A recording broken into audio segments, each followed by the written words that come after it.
Hello and welcome, everyone. I'm Tom Bowley, Chief Market Strategist at earningsbeats.com, and this is Trading Places Live. It's Thursday, June 29th, 2023, and I'm pre-recording this Trading Places Live for just a little bit later this morning. Currently, we see futures are up. We got Dow futures up 39, S&P 500 futures up 4, NASDAQ futures up about 9. Crude oil prices down about 15 cents to 69.41 a barrel. U.S. 10-year Treasury yield up 11 basis points, 3.83. So really strong move to the upside in the 10-year Treasury yield. That coming on the heels of a stronger than expected final GDP for for Q1. So that number was boosted. We'll talk about that in just a minute. Let me walk you through today's agenda. It's going to be a very abbreviated show, so I'll try to get through things as quickly as I can. We're going to start off with the daily market recap, talking technically, chart of the day, leveraged ETFs, earnings spotlight, and we'll wrap up with the 3 you must see. First, I do want to announce to everyone that we are having our Bullseye Forecast mid-year update. It's going to be held next Thursday, July 6th at 7 p.m. If you go to our homepage at earningsbeats.com, scroll down, you'll see that link to the Bullseye Forecast. Simply click on that, and you can then sign up from there. Make sure you register and save your seat. We do have limited capacity with our seating, and usually these big events like this, especially these free events, fill up very quickly. So please make sure you sign up now. All right, let's move on and talk a little bit about the market. So the daily market recap. It was a so-so day, a little bifurcated action. Dow Jones Industrial Average down 74, S&P 500 down just 1.5. NASDAQ 100, however, up 19 points. Mid caps down about 1/3 of 1 point. Small caps up slightly. Transports, another big day, up another 118 points, or about 3/4 of 1%. Transports really rolling to the upside, and that's good news for the market. Energy was your leading sector, up more than 1%. Meanwhile, on the other end of the spectrum, utilities down 1.5%. Materials down about 0.7 of 1%. Among the industry groups, recreational services. If you've been watching these cruise lines, man, they have been absolutely sailing, no pun intended. But the recreation services index there up 3.5%. It's been a stellar move here over the last 2 months. Automobiles back on track. We had a little pullback, tested the 20-day moving average, and we got our nice little rally yesterday up more than 2%, actually about 2.4%. And there's one of the reasons why transport's doing so well. Airlines soaring, flying, again, no pun intended, but airlines doing extremely well, up another 1.8%. It's been a huge month of June for this group. We started the month down close to the 150 level. We're now at 187.12. That's a 37-point increase, which is about 25% in a month. Airlines are very cyclical in nature. And I think with the airlines moving up, it's telling us a little something about the economic conditions expected as we move forward. 10-year Treasury yield. You can see that moving up this morning. Let's get another quick update here. Yeah, 383. We're up 12 basis points now, climbing, threatening a breakout here. This, to me, is, again, another indication the market expecting some increasing economic strength.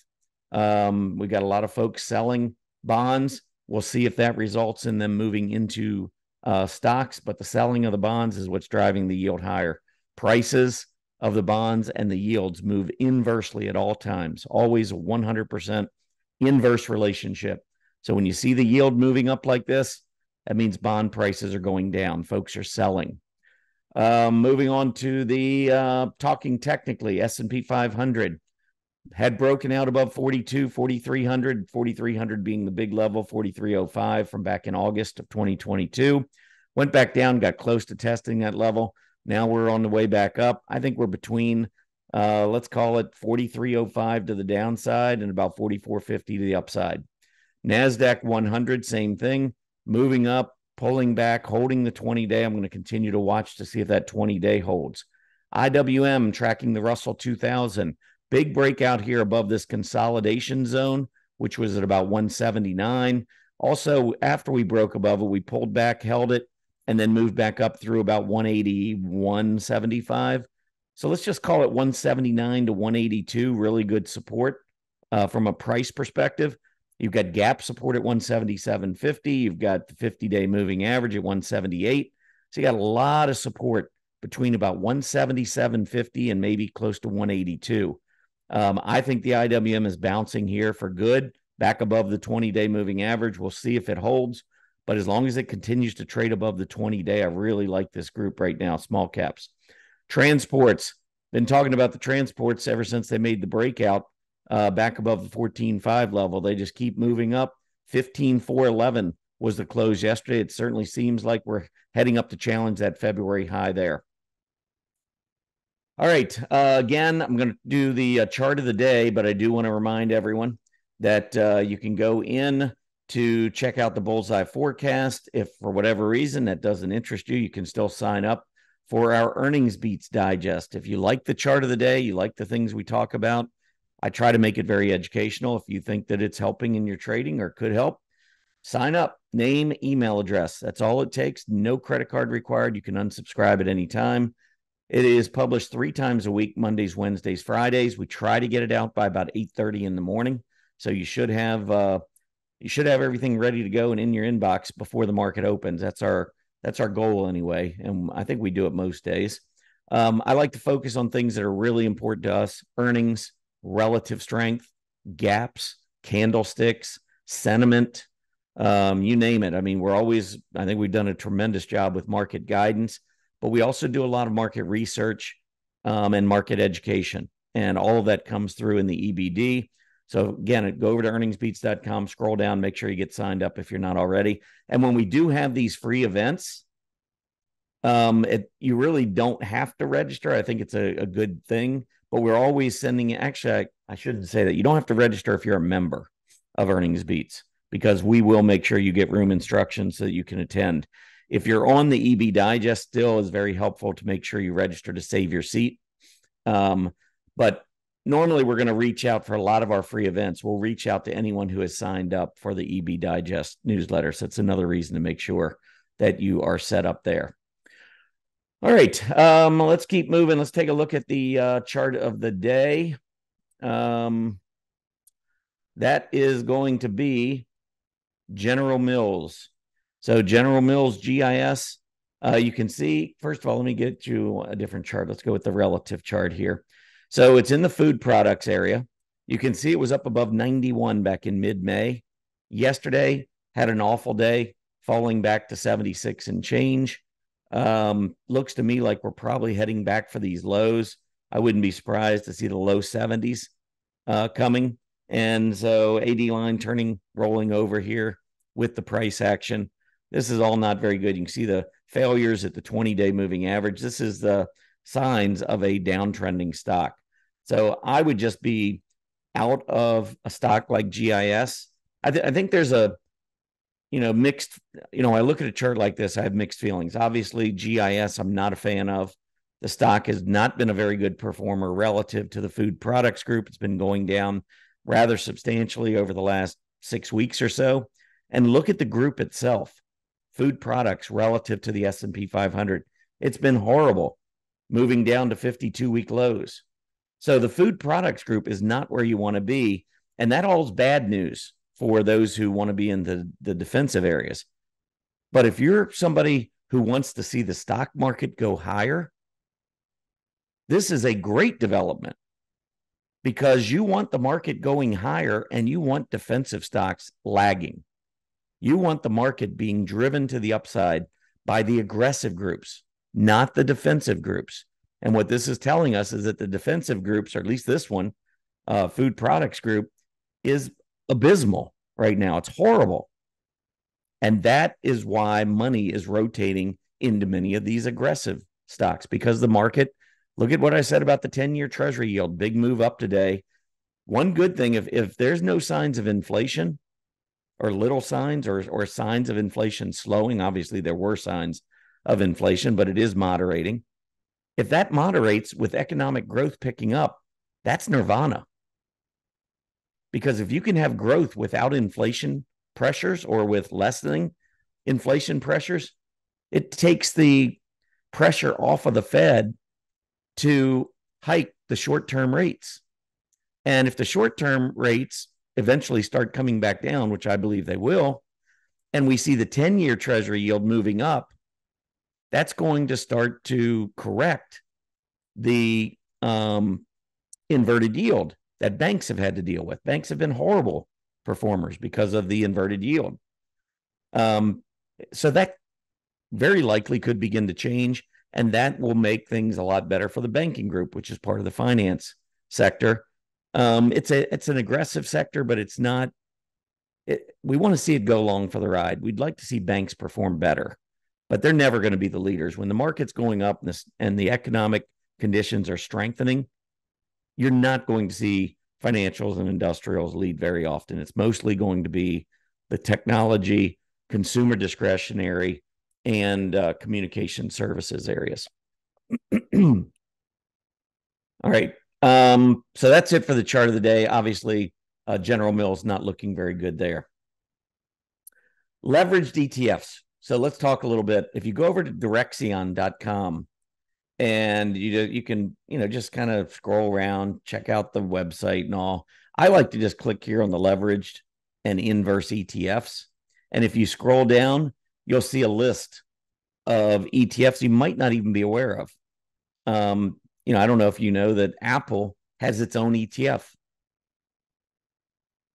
You can actually buy AAPD, which is the Direxion Daily Apple Bear, 1 times. So if you wanted, for instance, in a retirement plan, you can't short, or in a retirement account, you can't short stocks. But this is going long something that tracks Apple inversely.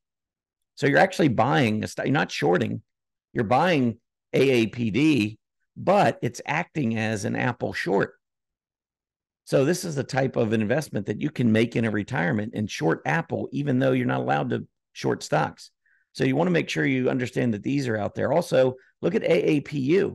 If you can't get enough of Apple, how about buying AAPU? 1.5 times the Apple return. So if Apple normally, let's say one day Apple goes up 1%, in theory, the AAPU should go up 1.5%. So you can get, and there you can see it, there's that 150% target.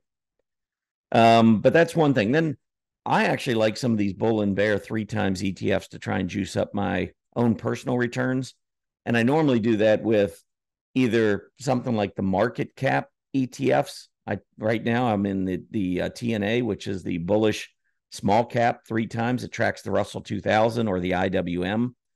And it's 3 times. So if the IWM goes up 1%, in theory, the TNA should go up 3%. And so instead of just investing in the IWM, I usually split my investment, and I'll have some of it in the IWM, some of it in the TNA. When I believe we are starting an uptrend, or when we make a breakout, or when we hit support, that's when I tend to move a little bit more into leverage. Because if I'm wrong, the breakout fails, or the support level that I'm banking on fails, I can get back out pretty quickly without a whole lot of damage. But if I'm right, and the IWM begins to run to the upside, the TNA can really juice up your returns. But it is triple. You have to understand that risk. It's not a great investment, in my opinion, to hold long-term. I don't do that with any of these leveraged ETFs. I try to get in, make a run, take my money off the table, and then I go right back, in this case, to the IWM. So I would sell the TNA if the IWM gets back up into the 187, 188 range, I'll probably be back out of the TNA, at least a majority of it, and back to the IWM. If it keeps going up, you still make money on the IWM. If it pulls back, you've banked your triple return. So anyway, I just think it's a really a cool feature, a cool way to boost your returns without taking on inordinate risk. They also have some sector equity ETFs, and you can see the plus 300%, minus 300%. And the one I wanted to talk about here is the biotech. So the LABD is 3 times bearish, and the LABU is 3 times bullish, and it tracks the S&P Biotech Select Industry Index, which also is that is very similar to the XBI, if you're familiar with the ETFs. So the and I'll if I let me show you a couple things here, and then we'll talk a little bit about that. I'm going to come back to this LABU in just a minute and talk about this biotech index. But first, I want to show you the power of using this leveraged ETF. So back early in January, I wrote an article, and the VIX, I didn't write about the VIX and the VXN, but I wrote about the VIX, the VIX, talking about how the market, the S&P 500 was going down, and so too was the VIX. So fear was coming out of the market, even though prices were going lower. That's very unusual, but it tells me that the market is running out of fear. That was one of the big signs that the cyclical bear market was over, because bear markets require fear. You need that VIX to stay up at a certain level. 16 to 17 is kind of like the minimum. We went down in the 12s, but this was like the first initial sign. We saw the VIX and the S&P 500 heading in the same direction. So we saw the positive correlation, which if you look back over the last 3 years, it was only the third time this had happened. And all at previous 2 times we were going up and the market reversed, going up, market reversed. This time we were going down. I was looking for a reversal. And so I said, hey, we could soar short term. So what I did is I put in here, I wanted to show you this chart, QQQ, and you can see it's dated as of February 2nd. Because this was when the article was written, right here. And this is where the QQQ was. Now, look at this move. This was a 19-day move on the QQQ, which I've got the rate of change for 19 days. The QQQ went up 19%. And hey, that's a great return in under a month. Anytime you can earn 19% less than a month, that's pretty strong. That's 2 years worth of return on the S&P 500, all, bottled up into 4 weeks here on the QQQ. It's pretty impressive. But do you know what the TQQ did? TQQQ, that's the 3 times leveraged ETF. You would think, okay, 19%. This times 3, 19 times 3 is 57. So you would expect that the TQQQ would jump 57%. Well, I've got this for you on the bottom here.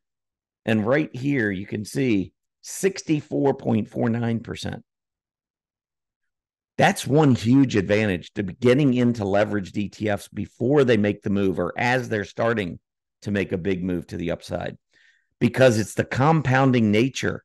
Daily, you're supposed to get 3% a day, but if you keep going up day after day after day, there's a compounding nature. And so you actually earn more than triple. So that's the time to be into these leveraged ETFs, not when you're just going up and down and up and down and up and down. That to me makes very, very little sense. Anyhow, I wanted to point that out and just show you, because when you look at this biotech index, here's the S&P Biotech Select Industry, and here you can see it pulling back, basically making a double bottom right at about the area of the breakout level. Nice little hammer there. And yesterday we started to reverse. And as we started to reverse, you can see the LABU went just slightly below where it had been prior, but it's now starting to turn up. If this goes higher, the LABU is going to go up with it. And the thing is, if you close below 6,400 on this index, you could just get out of the LABU, and yeah, you're going to lose 3 times what you would have lost on, say, the XBI, but you're not going to lose much. It's not like the XBI went down 10%, or the index here goes down 10%, you lose 30. You don't need to see it go down to 5,900 to realize that, hey, we lost support, short-term support. This is the level. Now, let me show you one other thing about the biotechs. This is really interesting.